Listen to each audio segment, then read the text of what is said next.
Tikman mo na ang iyong beef mommy wonton. So, eto na nga mga Habibis. Late na kami nagising ngayon at gutom na kami. Dito pa rin kami sa Manila Pen. Pero, ngayon kakain muna kami sa labas. At nabalitaan namin may masarap daw na kainan sa Mandaluyong na Charlie's Wonton. Parang ganun po. Gusto nilang puntahan na mga kasama namin. Si Habi David naririnig yung nagtututbrush ang ingay, di ba? Puntahan natin.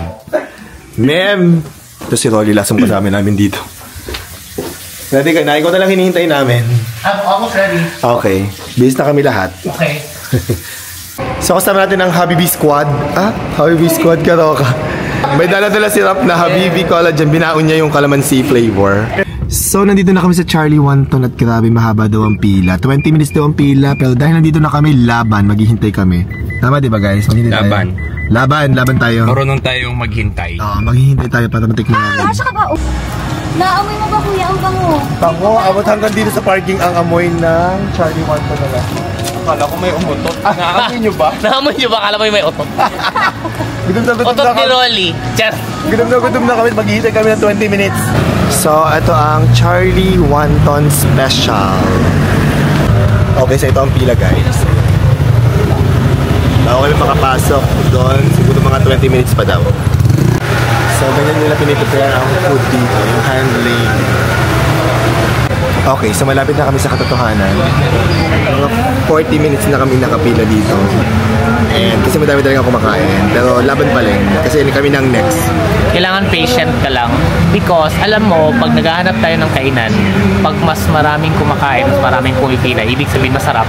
Diba? Yes. So, ito ang tawag na delayed gratification. Kailangan patient ka lang because sa dulo ng pila, masasatisfy ka naman. Sana masatisfy talaga tayo. Let's see. Yes, malalaman natin mamaya. Kakain na tayo finally! After 40 minutes, order na tayo. Let's eat. At kasama namin si Jom. Hi! So, masarap dito ang siomay at saka yung kanilang wonton at may mga dim sum nila. So, ito try natin. Tsaka very reasonable ang prices nila. Ito na ang ating beef mommy wonton. Oh my God, look at that.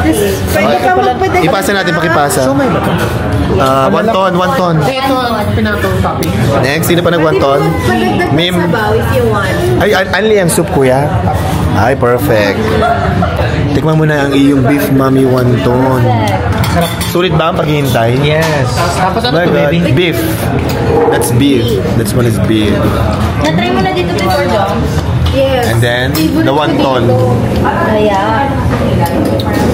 Kaya nung sinabi ni Kuya Dave, Approve. Charlie Wonton. Tingnan mo. Tapos karne talaga. Hindi siya yung tawag nito, yung Hindi siya puro harina, correct. Ayan na yung siopaw, ang laki. Siopaw. Ay, ubusin niyo yan, ha? Hindi siya siopaw. Ano to, kuya? Bola-bola, ate. Ang laki pala. Ubusin niyo yan. Bola-bola siya. Butasan ko lang. Nalagyan natin. Tsaka na, lagyan mo. Try it.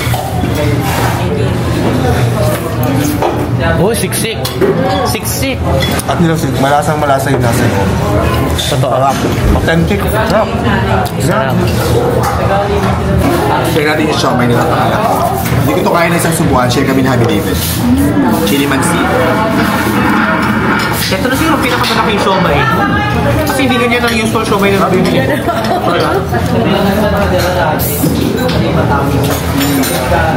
Hindi rin yung mausubol mo.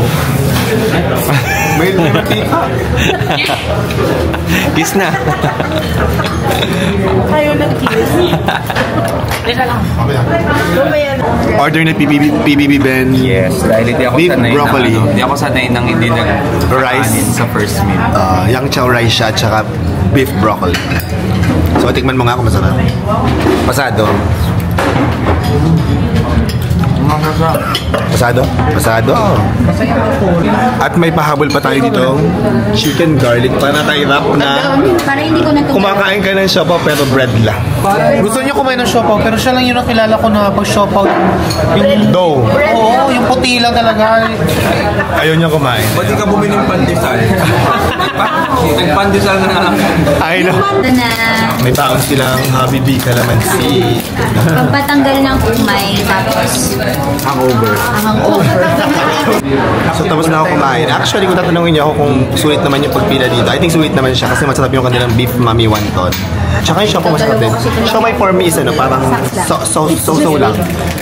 So malaki siya pero so lang yung siomay ko.